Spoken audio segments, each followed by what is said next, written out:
Welcome back. You're watching DD India NewsHour with me, Munmun Bhattacharya, and joining us now are correspondents covering Phase 3 polling and the election that has just, the campaign rather, that has just ended for the Phase 3 polling. Joining us are Amritpal Singh from Sambhal in Uttar Pradesh, Gautam Roy, Murshidabad, in West Bengal. Meghna Dev is joining us from Ahmedabad in Gujarat. So Amrit, I'll come to you first. 10 Lok Sabha seats in Uttar Pradesh going to polls on 7th May. How does the political contest look in this round of polling? Munmun, out of the 10 seats that are going to polls on Tuesday, it is a direct fight between the Samajwadi Party and the BJP in most of these seats, though it's a three-cornered contest in some seats where the BSP is also in a fight. But in most of the seats, it is between the Samajwadi Party and the BJP. One odd seat, that is of Fatehpur Sikri, the Congress candidate is also strong. There are, of course, more than 100 candidates, including independents, but primarily the contest is between these three main political parties. Now, the BJP remains a dominant force here. If you look at the 2019 elections, the BJP had won 8 out of these 10 seats. Though if you break that down into assembly segments, things were different in 2022 when the assembly elections were held for the Uttar Pradesh Assembly. But people vote differently when they are voting for, say, the general elections. They vote differently when they are voting for the state elections. That has to be factored in. But broadly, I would say the BJP remains a dominant force, though many constituencies like Manpuri, Eta, Badaयूं, or Sambhal, where I am, are strongholds of the Samajwadi Party because the caste combination is primarily what their traditional vote bank is. So they are also in a strong position. So that's what the political contest here looks like. Okay. We'll go to Gautam now. Gautam, West Bengal, we know, is poised for interesting battles in the third phase. Now, this region has a distinct geography and demography. Are issues there both constituency specific as well as those with national import that we've been hearing about in the campaign, like CAA and Sandesh Khali?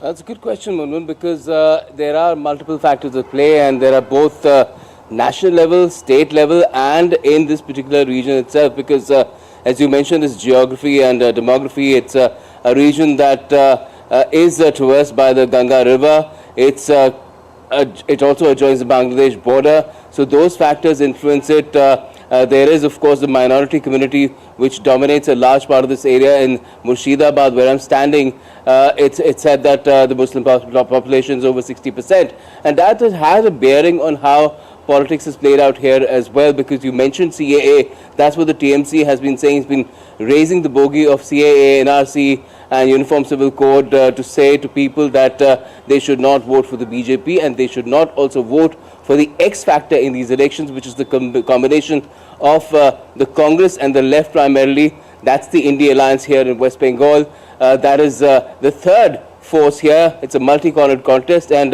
there's a lot of speculation over who will it harm or benefit, because the main contest is still seen to be between the TMC, which rules in the state, and the BJP, which is part of the India Alliance at the center. Also, Meghna, what arrangements have been made to facilitate smooth polling in the state on the 7th of May, the state of Gujarat, where you are currently?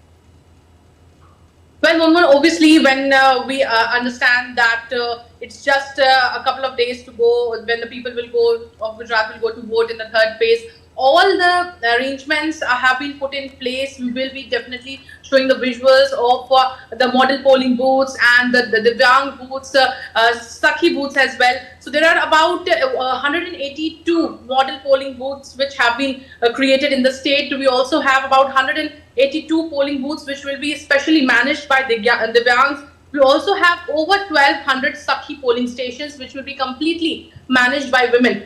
While we also understand that there are about 4 crore 94 lakh voters in the state, and the numbers for men and women are almost equal. So definitely, there has been a lot of sweep activities that have been going on across the state to obviously encourage the voters so that they go out and vote. While definitely, the scorching heat is definitely a challenge. So all the polling stations have been equipped with water and such facilities where people will not have to wait for a long time. There has been waiting area also made for in some polling booths where we can see there are benches and chairs that have been provided for people.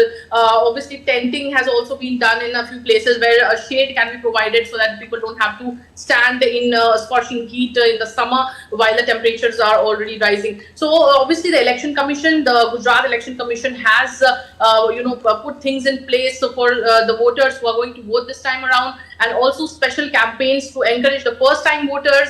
We also did a report on how a metaverse video has been doing the rounds, where youngsters, especially encouraging the youngsters on the procedure of how to go about how to vote, who will be the officials they will be meeting in the polling station, how do they go from one desk to the other desk and cast their vote. So everything has been put in place, while the Election Commission has constantly been also keeping an eye on the complaints that they have been receiving on the C-Vigil app.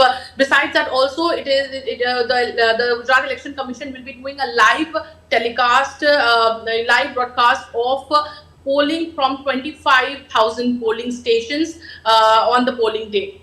Okay, we'll get back to you, but Amrit, coming to you now, you gave us a broad sense of how the political contest looks like in the third phase of polling in UP, but which of these are some high-profile contests in the third round?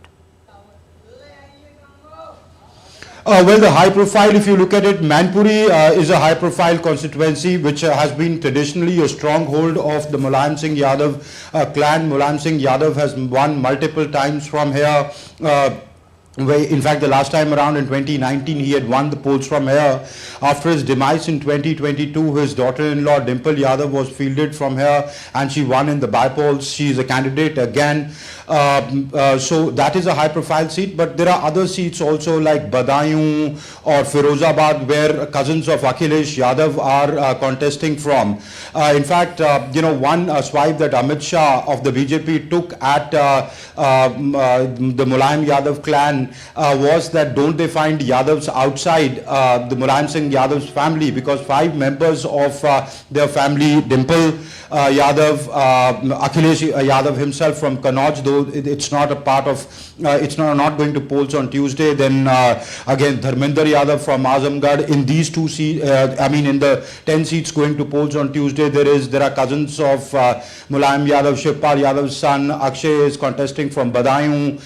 Then Ramgopal Yadav's son is contesting from Firozabad. So these are seats that are interesting. Also, as I said, the caste combination, the caste community combination suits them. There are seats which are heavily, this is what is referred to as the Yadav-land. If the first 2 polls were called the Jat-land along the NCR border, here the Yadav community dominates. Plus, say for example, where I am in Sambal, there is a sizable Muslim community. The Muslim population in Sambal is believed to be, the electorate is about 47-48%. So that's a sizable population. So that is what makes the contest interesting and makes these constituencies high profile in different seats, Munmun. Right. Gautam, you've seen in the past several elections that BA Ghani Khan Chaudhary has been a factor in this region. As far as his influence is concerned, is that still a factor in this election, or has that factor faded significantly? Well, ABA Ghani Khan Chaudhary was a tall leader in Malda, but he passed away 18 years ago. His family, his brother then took over the seat, Abu Hassan Khan Chaudhary. He's the sitting MP, but since he's indisposed, his son Isha Khan Chaudhary is contesting from Dakshin Malda this time around. He's a sitting MLA from one of the legislative assembly seats of West Bengal from this region. So one would say that there are vestiges of the Congress influence. Remember that in this area, again in this phase, Jangipur is one of the constituencies which was represented by Pranab Mukherjee, India's former president. He's also no more at least twice, and then his son also contested the by-election when Pranab Mukherjee had quit that seat since he became president, and then later once again he contested but lost. So I would say there are vestiges of Congress influence here because of the presence of tall leaders of the past, but that's been heavily challenged. Even the left has been waning, but again, the left and the Congress have come together, like I said, this time around, and they're trying to, for example, CPM Politburo member Mohammad Salim is contesting from Murshidabad itself with the support of the Congress, and they're trying to claw back some of their space in this region because they feel that they can sort of build upon the anti-incumbency that the TMC has. Remember, it's their third term. Mamata Banerjee became Chief Minister again in 2021 for the third time, while the BJP is saying that, look, there is so much corruption, so many issues cropping up. The Sandesh Khari issue is still playing around because of certain factors. A video had sort of surfaced, sort of a sting operation, which the BJP is saying is not true. It's been doctored. AI has been used to put the audio of one of its workers to make certain claims that Sandesh Khari was totally cooked up sort of an incident. But again, that is there in the consciousness, and there's enough to muddy the waters here and keep people confused as to which way this contest is going. Meghna, do election issues different or differ from one region of Gujarat to another, and how? Well, Munmun, primarily we have always been seeing not only in the Lok Sabha elections, obviously the general elections. It's always been the case in the assembly elections as well. In the past couple of decades, Gujarat has always politicians here have also been fighting elections on the issue of development. Besides, one more thing, if we say different regions definitely have different issues. For example, if we go to north of Gujarat, we have districts like Banaskantha, where a lot of women have their depend for their livelihood on on dairying, obviously animal farming and all of that. So that is very important for them. When we come down south, in tribal regions like Narmada, since when the Statue of Unity has come, they are more dependent on tourism and such factors. So they have such issues. They want more development there. They want more tourists to come. They definitely want more employment in these areas. But when we go to Surat and those industrial regions, we also go to Rajkot. In these places, more industries to come. Like, for example, we have a place near Sanand where Micron is setting up its semiconductor facility. So, having said all of that, there are different issues. We say Kutch obviously wants more development. Kutch obviously wants more tourists to come in. So these kind of issues are there. When we talk about, water issues, while there is Narmada Canal, reaching to almost every part here in Gujarat, but definitely for farming and these purposes, in many areas, farmers are also saying that they need more water for irrigation. So definitely different regions, while central, south, north, and Saurashtra, different areas in Gujarat have different issues, but primarily it's always been the election issue for the politicians. They have come up only with the development issue, and obviously the voters here also have that kind of mindset, which in the past 2 decades, that they will be voting for developmental issues only. Okay, we'll leave it at that. Amritpal Singh from Sambhal, Gautam Roy from Murshidabad, and Meghna from Ahmedabad joining us with updates from the 3 states that are going to polls in the third phase on the 7th of May. Remember, there are 95 constituencies in 12 states and union territories that are going to polls on that day. Each of these constituencies have their constituency-specific issues on which people will be deciding which way to vote. There are also issues that have a national flavor, which may also weigh on the minds of voters as they go to the polling booths for voting on the 7th of May. Joining us now is Siddharth Bharadwaj from Raipur, the capital of Chhattisgarh. Siddharth, good evening. How is the fight shaping up in the state capital, Raipur, where you are currently? Well, first of all, a very good evening to you, Munmun. I'm here in Raipur, which is the capital of Chhattisgarh and one of the most important constituencies when it comes to Lok Sabha elections, and also one of the constituencies out of all the 7 constituencies which are going to polls on May 7. as far as the political battle is concerned here, then it's a bipolar fight, and it's not a new thing. It's been decades now, especially after Chhattisgarh was carved out from Madhya Pradesh on November 1st, 2000. BJP has been a dominant force here. Numbers speak for themselves. I'll talk to you about the candidates first.